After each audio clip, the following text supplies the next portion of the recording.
बिस्मिल्लाहिर्रहमानिर्रहीम। अस्सलाम वालेकुम दोस्तों, उम्मीद करता हूँ आप सब खैरियत से होंगे। मैं आपका दोस्त अब्दुल बासित और आप मेरा YouTube channel Kashif Suzuki centre देख रहे हैं। तो जी, नए आने वाले दोस्त सबसे पहले मेरे चैनल को सब्सक्राइब करें और वीडियो को लाइक करें ताकि मेरी मजीद आने वाली वीडियो आप तक पहुँच सके। शुक्रिया। तो आज का जो हमारा वीडियो का टॉपिक है कि ये सुजुकी GS 150 बाइक मेरे पास आई हुई है। सिर्फ और सिर्फ ये 2500 किलोमीटर ये बाइक चली हुई है। तो इस बाइक में मसला ये है कि ये बाइक जब 20 या 40 की स्पीड से ऊपर जब हम लेकर जाते हैं तो ये बाइक मिसिंग करती है। तो आज की वीडियो में मैं आपको बताऊंगा कि इसकी ये जो मिसिंग है आप इसको कैसे ख़त्म कर सकते हैं। मैंने अपनी बहुत सारी वीडियो में पहले भी अपने दोस्तों के साथ शेयर कर चुका हूँ कि सुजुकी GS 150 की जो वायरिंग होती है ये वायरिंग टोटल कॉपर की वायरिंग है, लेकिन इस वायरिंग के जो ये ग्रिप हैं ये बहुत ही नाकस क्वालिटी के हैं। आपकी बाइक स्टार्ट तो हो जाती है लेकिन स्टार्टिंग के बाद मिसिंग करती है। तो पहले तो आप अपनी बाइक के टैंक के टापों को उतारें और इसकी ये इग्निशन कॉइल के इन थिम्बलों को चेक कर लें। जब भी बाइक में मिसिंग की प्रॉब्लम होती है नई बाइक में तो 85% मसला इसके इन थिम्बलों का ही होता है। ये थिम्बल जो है वो लूज़ हो जाते हैं जब हम बाइक को स्पीड पर चलाते हैं या स्पीड पर लेके जाने की कोशिश करते हैं तो इसके इस जगह पर स्पार्किंग होना शुरू हो जाती है, जिसकी वजह से ये बाइक जो है मिसिंग करती है। इसके ये दो थिम्बल होते हैं, एक इसका ये ब्लैक थिम्बल है और एक ये वाइट और ब्लू तार में ये थिम्बल है। ब्लैक वाला थिम्बल आपका हमेशा ये छोटे दूसरी साइड पर ही आना है और जो ये वाइट वाला थिम्बल है ये आपका बाहर वाली साइड पर आना है। बाज़ दफ़ा लोग जो है इसके ये थिम्बलों को तो उतार लेते हैं लेकिन उनको ये नहीं पता चलता कि इसके ये थिम्बल किस तरह लगते हैं। तो ये थिम्बल अब जैसा कि मैंने इस बाइक के उतार लिए हैं तो अब एक नोज प्लास की मदद से मैं इन थिम्बलों को टाइट करूँगा। इसका जो सबसे बेहतरीन हल ये होता है कि इसको इसी जगह पर जो है वो सोल्डिंग कर दिया जाए, लेकिन ये बाइक अभी बिल्कुल नहीं है, वारंटी में है। तो इस वजह से इस बाइक के इन थिम्बलों को मैं सिर्फ नोज प्लास की मदद से टाइट करूँगा। इनको मैं यहाँ पर सोल्डिंग नहीं करूँगा क्योंकि 6000 किलोमीटर तक इस बाइक की वारंटी होती है। तो मेरी कोशिश होती है कि वारंटी जब तक बाइक की वारंटी बाकी रह जाए तो इसके इन चीज़ों को ना ही छेड़ा जाए। इन थिम्बलों को टाइट करने के लिए आपके पास नोज प्लास का होना ज़रूरी है। बाज़ दफ़ा ये होता है कि ये थिम्बल जो है बहुत ज़्यादा बुरी हालत में हो जाते हैं, तो उस सूरत में हम इनको चेंज ही कर देते हैं। अभी ये बिल्कुल नई बाइक है तो इसके थिम्बल भी अभी बिल्कुल ठीक हैं। इनको टाइट करने के बाद एक मैं रेगमाल की मदद से इन थिम्बलों को अच्छी तरह साफ़ कर लूँगा। इनको साफ़ करने का ये फ़ायदा होगा कि इसके ऊपर अगर कोई स्पार्किंग वगैरह हुई होगी, इससे अगर ये थोड़े से बहुत थिम्बल अगर जल गए होंगे, इसके बाद मैं इन थिम्बलों के इसके ऊपर लगाऊँगा। बाज़ लोग जो है ये गलती कर देते हैं कि इसकी ये तारों को चेंज कर देते हैं। उसका ये नुकसान होता है कि बाइक हाई स्पीड पर जाकर मज़ीद और ज़्यादा मिसिंग करती है। इनमें आप देख लें कि प्ले बिल्कुल भी नहीं है।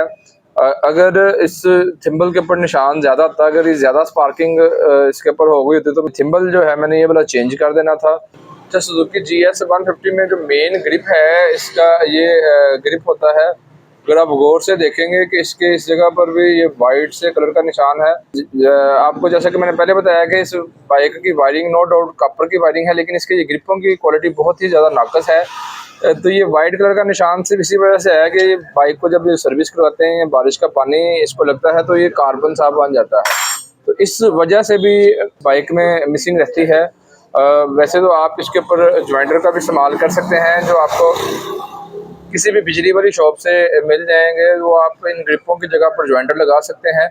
लेकिन मेरी एक ये मजबूरी है कि ये बाइक अभी बिल्कुल नहीं है और वारंटी में है, तो इस वजह से मैं इसको यहाँ पर ज्वाइंटर नहीं लगाऊँ। इसको मैं जो है WD-40 का इस्तेमाल करूँगा या साफ तेल का इस्तेमाल करूँगा इसकी जगह पर।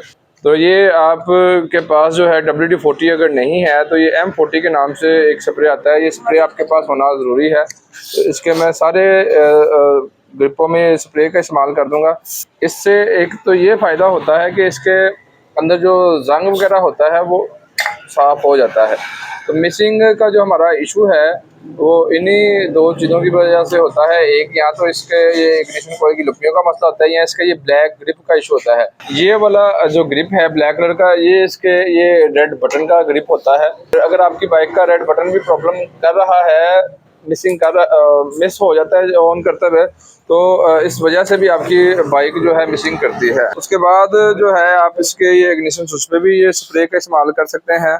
इसके इस रेड बटन पे भी स्प्रे का इस्तेमाल करेंगे। इन 3 चीज़ों पर आप ये WD-40 स्प्रे का इस्तेमाल करें तो इंशाअल्लाह ताला आपकी बाइक में जो मिसिंग है वो बिल्कुल ठीक हो जाएगी। अगर आपकी बाइक जो है थोड़ी सी पुरानी हो चुकी हुई है तो फिर आप इसके ये प्लग अडाप्टर को भी चेक कर सकते हैं। आपकी बाइक का प्लग अडाप्टर भी जो है वो भी ख़राब हो सकता है। और इसकी वायरिंग में एक ये इसके टैंकी के ये नीचे ग्रिप होता है, ये इसकी पंचर कॉइल का ग्रिप है। ये आप देख रहे हैं ब्लू कलर में और ग्रीन कलर में आपको वायर नज़र आ रही है। तो ये इसके पंचर कॉइल का ग्रिप होता है। बाज़ दफ़ा इस ग्रिप की भी प्रॉब्लम होती है। बाइक बिल्कुल नई है तो इसकी मैं कोशिश कर रहा हूँ कि वायरिंग को कम से कम ही मैं छेड़ूँ, क्योंकि मेरे पास ये बाइक ट्यूनिंग के लिए ही है और एक इसमें थोड़ी सी मिसिंग है थी, तो उस सिलसिले में ये बाइक मेरे पास आई हुई है। तो आप इसके रेक्टिफायर के ग्रिप को भी चेक कर सकते हैं। रेक्टिफायर का ग्रिप आप देख सकते हैं, ये इसके इस जगह पर है। अगर आपकी बाइक जो है वो 40 से 50,000 किलोमीटर चल जाए और स्लो की स्पीड पर मिसिंग शुरू कर दे तो उस सूरत में आप अपनी बाइक के प्लग को भी चेक कर सकते हैं, क्योंकि इन बाइकों का जो सुजुकी GS 150 GT 110 बाइक का जो प्लग है तकरीबन 40,000 किलोमीटर तक चल जाता है। बाज़ दफ़ा ये होता है कि प्लग भी जो है वो जल्दी भी ख़राब हो जाता है, क्योंकि इलेक्ट्रिक चीज़ की किसी किस्म की गारंटी नहीं होती। बाज़ दफ़ा स्लो की स्पीड पर जब हमारी बाइक में मिसिंग शुरू हो जाती है तो उसके प्लग का भी इशू होता है। पुरानी गाड़ियों में किसी टाइम पर हाई स्पीड पर भी इस बाइक में मिसिंग शुरू हो जाती है। वो फिर इसके CDI यूनिट की भी मिसिंग होती है, लेकिन वो एक लेदर टाइप की मिसिंग होती है। लेकिन आपको बताने का सिर्फ इतना सा मकसद है कि इसकी मिसिंग के लिए हमें जो है किन किन चीज़ों को चेक करना पड़ता है। आप इसके इग्निशन कॉइल को चेक कर लें, इसके CDI यूनिट को चेक कर लें, इसकी वायरिंग को चेक कर लें, तो उस सूरत में भी आपकी बाइक की मिसिंग जो है वो ठीक हो जाती है। कॉमन मिसिंग इस बाइक में आती है वो इसके इग्निशन कॉइल के ये केबल्स की वजह से ही जो मिसिंग आती है, जो मैंने आपको पहले दिखाई है। वैसे तो इसके कार्बोरेटर में अगर कचरा भी हो तो उस सूरत में भी आपकी बाइक मिसिंग कर सकती है। एक और चीज़ मैं अपने दोस्तों के साथ शेयर करता चलूँ कि अगर ये एयर फिल्टर की अंदर वाली जाली भी अगर बंद हो तो उस सूरत में भी ये बाइक मिसिंग करती है। जैसा कि आपको मैंने पहले दिखाया था कि ये बाइक इस वक्त सिर्फ 2500 किलोमीटर चली है और इस बाइक का जो है था मिसिंग का मसला है था, तो इसमें जो मिसिंग की प्रॉब्लम है थी वो इस बाइक का प्लग अब हमने चेंज किया है। प्लग की कंडीशन आप देख लें बिल्कुल अभी नए जैसी है, लेकिन ये प्लग इस बाइक का ख़राब हो चुका है। तो मिसिंग के प्रॉब्लम में इसके प्लग का भी बहुत ज़्यादा रोल होता है, आप इसके प्लग को भी लाजमी चेक करें। अब मैंने इसमें ये G पावर का प्लग इस्तेमाल किया है और कह लें कि बड़ा ही ज़बरदस्त प्लग चलता है और मुनासिब प्राइस में है।